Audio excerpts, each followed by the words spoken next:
Welcome back to About Shadows and Sunshine. I'm so grateful that you guys are here again and spending your time with me right now. I apologize that this episode took me so long, but actually I'm having a lot of going on right now, also in my private life, and I'm also writing a book right now. I believe some of you do know this already, but I'm trying to write this book and also doing this podcast, working and everything else. And sometimes it's really a lot. So please be patient with this podcast. I will definitely post, but it won't be regular at the moment. And before we start into the episode of this podcast, I wanted to make a short disclaimer that this episode could be really challenging because I am talking about different trauma types, self-harm, and also depression again. So please be careful and take your time listening or consider not listening to this episode at all. Let's dive right into the episode. Today we are going to talk about the 4 most common types of trauma. And starting with PTSD. PTSD, what is actually called post-traumatic stress disorder.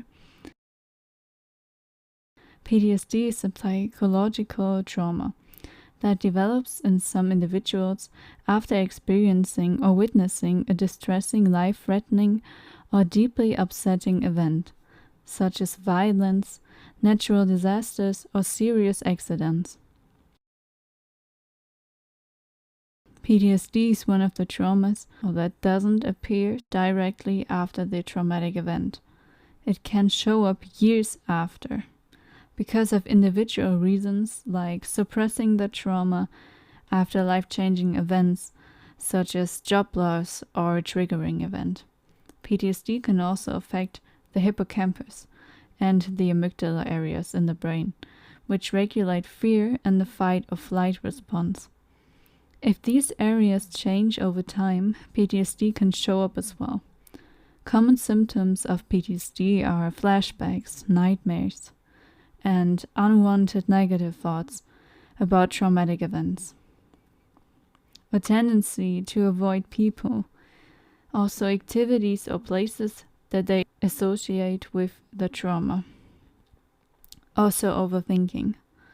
The brain replays memories to find a solution for what happened, but instead it leads often to anxiety and exhaustion. Negative emotions, memory problems, and feeling detached from our loved ones. Other symptoms are sleeping issues, being easily startled, and engaging in self-destructive behaviors. Some people feel detached from their loved ones because the brain can disconnect from emotions, memories, or places and thinks as a defense mode. We start to notice this as emotional numbness, not to mistaken as the hopelessness we feel when having depression, because these are actually 2 different things. This emotional numbness can feel like being never fully happy or sad. Some patients even struggle to feel joy, love, or grief.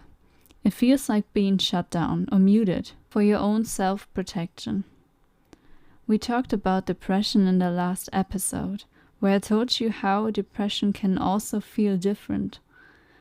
Mostly you noticed it by loss of appetite, sleep, and consistent sadness and hopelessness. What makes it so important to identify why you feel a certain way, to find the cause, and what you can personally do about it. If you suffer on a PTSD, it is important to engage back to your senses. Count 5 things around you, go into nature, walk bare feet, and write down how you experience your surroundings. This helps to ground yourself and remind you that no matter how you feel, your feelings are valid.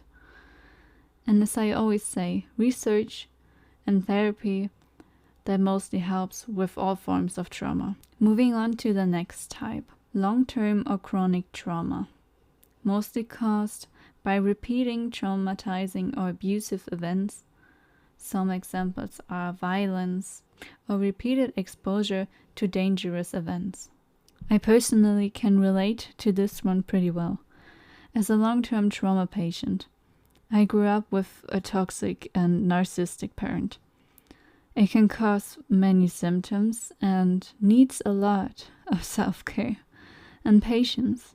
Those symptoms can also be depression, anxiety, emotional numbness, flashbacks and nightmares, trust issues, detachment from reality, and also self-harm. As I wrote the script for this episode, and I was exactly at the point where we are right now. I kind of had a serious panic attack just by writing down how I felt about this topic, because self-harm is really a topic I stress to talk about. And I am going to say this really so that I can experience something positive now, because I know, even though it's hard to talk about it, it's very important to, and I feel like no one is really talking about this. So I will. And as I was a teen, I remember cutting yourself being a trend. Many mentally ill people did it. And this is another reason why I'm so grateful for today's trends of being the best version of yourself. But to be honest, I did this too. Now I am older and I have the knowledge and heart to talk about it. Back then, I saw it as a coping skill, something I did to feel why I felt numb. It was a sort of pain I could at least control. The last time I hurted myself was to get out of a panic attack. I believe many of you probably used cutting as a coping skill for heavy emotions. For me personally, I experienced it as some kind of an addiction, mostly saw it done by friends, and luckily I just did it a short time in my life, not very long. But the short escape from pain or whatever you're struggling with can get really addicting. Self-harm is not an act out of weakness.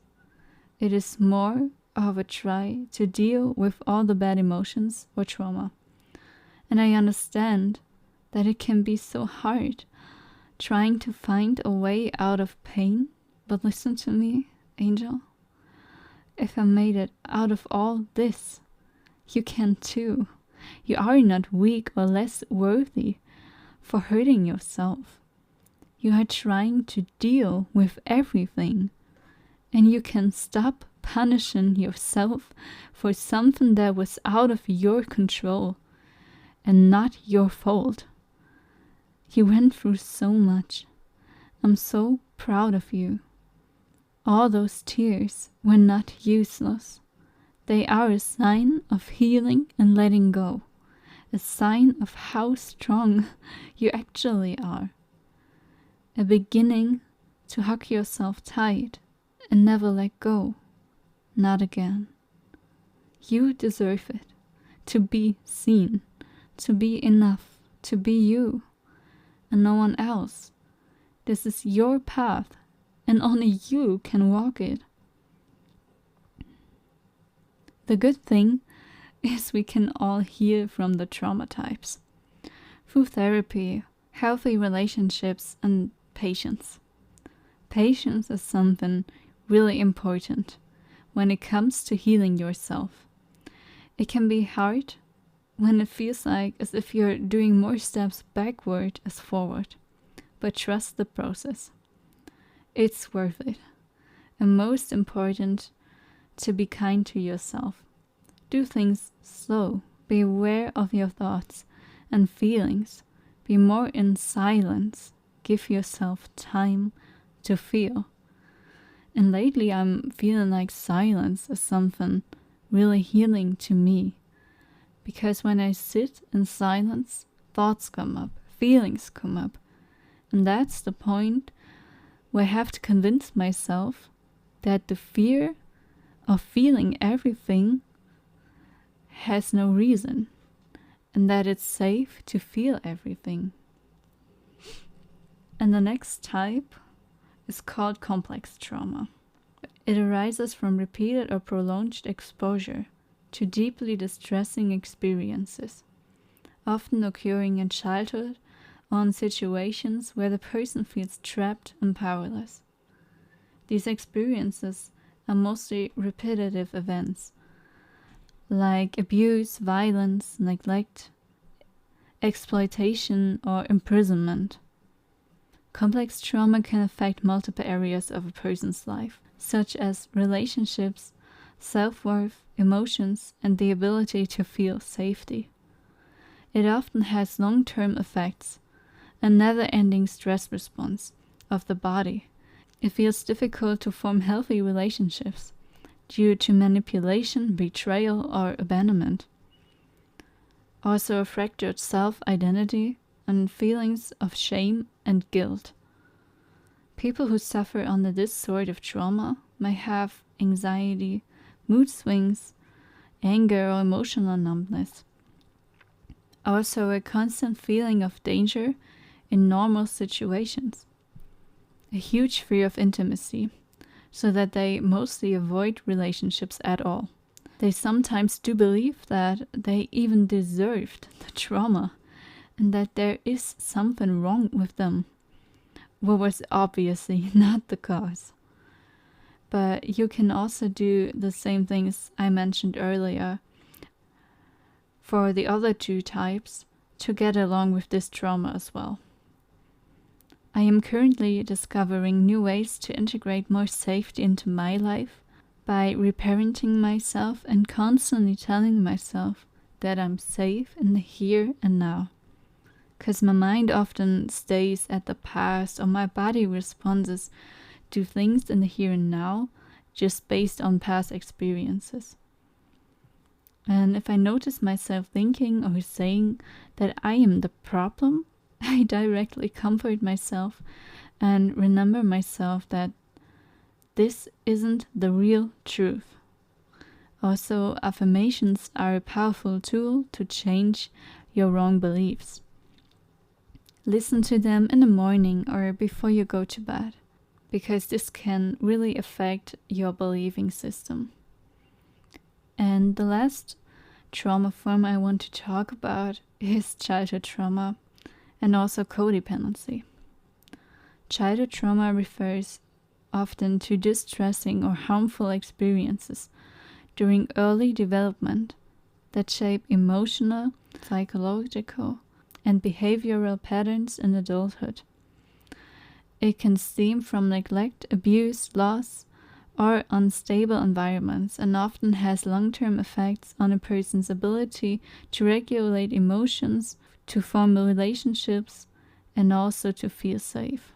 Unresolved childhood trauma can lead to many issues, such as brain development, self-perception, depression, anxiety, different attachment styles, and again, guilt and shame, as well as bad self-worth or unhealthy coping mechanisms, such as people-pleasing, avoidance, and emotional withdrawal.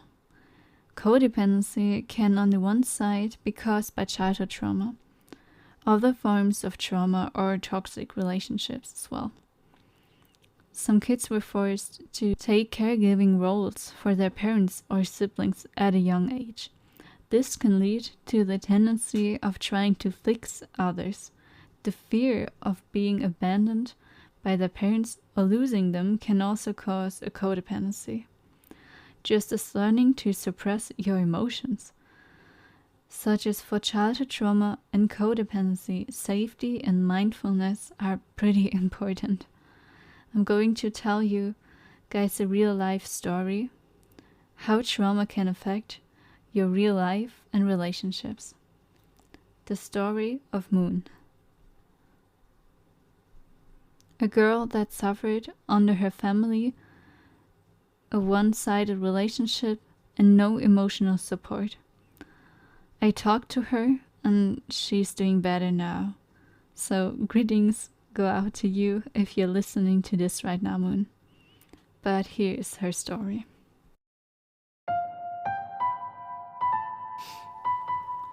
Moon is a quiet, intelligent girl growing up in a strict and emotionally toxic household.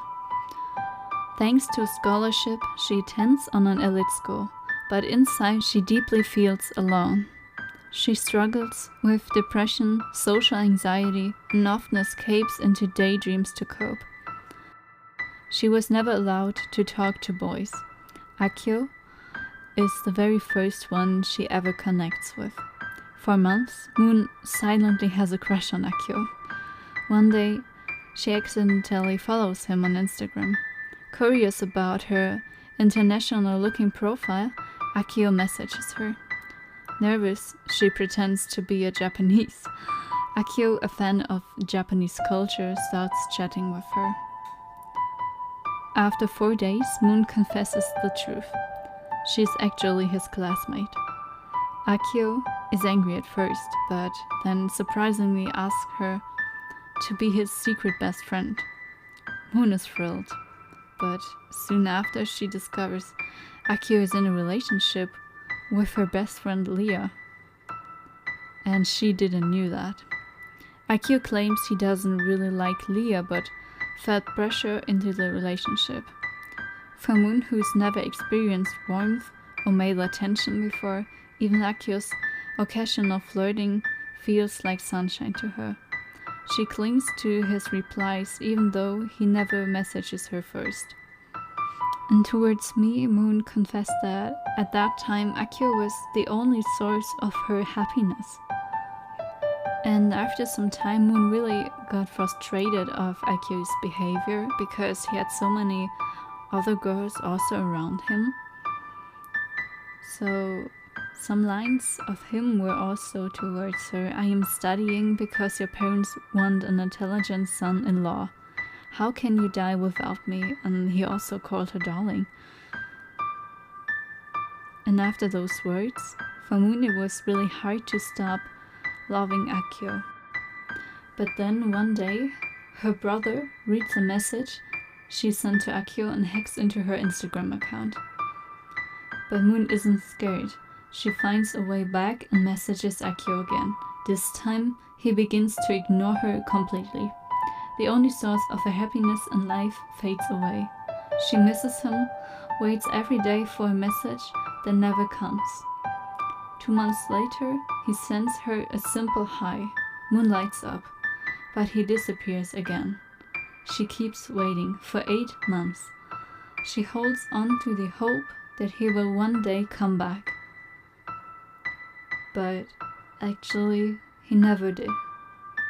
And then one day, she couldn't wait anymore, because for her own self-respect, she lets go of him.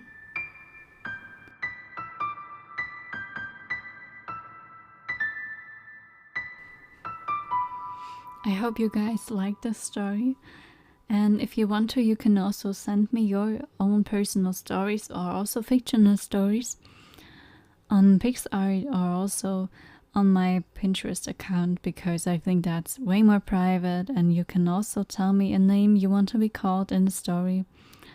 So if you have a similar story compared to this one, just go ahead. But actually, I wanted to talk about what, in my opinion, story she really shows suffered under codependency from childhood trauma. It could also be an attachment trauma, but I don't really know what really happened to Moon, and it's just my opinion based on this story. Moon has no emotional boundaries at home. What also leads to that just the little attention she was getting makes you felt loved and cared about. And I also noticed that from myself in past relationships, that because I wasn't getting enough love from one parent in my case, I started seeking attention from others or from people I just really cared about or loved. And it is like looking for the love of your parents in somebody else. And surprisingly, you can't find the love of a parent in a different person. That's just sadly not possible. If they are emotionally unavailable, they stay emotionally unavailable in the most cases. And what I also noticed is that, as I said, codependency can also lead to obsession and over-investing emotionally. If you are just fixed on one person, it can feel like a heartbreak or the feeling of losing the only thing that was dear to you and the only thing that felt safe to you. And if you do that, it's also for the sense of identity or validation and also emotional security. And Moon also constantly worried about what he thought about her and what his feelings were. And maybe she also had this intense fear of being rejected or abandoned by him, what also made it so hard for her to let go. If you're overanalyzing every interaction and just searching for the reassurance, this is not really healthy. And it can sometimes feel very emotionally draining if a person sometimes pulls back and then comes to you again and sets no personal boundaries. Because Akio in this story was also giving mixed signals, but was unintentionally mirroring emotional abuse and trauma bonding. And what can help with this is self-awareness, recognizing unhealthy behaviors and thought patterns. Setting boundaries is also another thing. Learning to say no and prioritizing personal needs over the needs of others. Building a healthy self-esteem, developing confidence outside of others' validation. And also practicing independency, making decisions without relying on others' approval. Because honestly, you don't need approval to be happy. You don't need the approval of your parents or anyone to love yourself. Because you're already here and you're already loved, protected, and safe.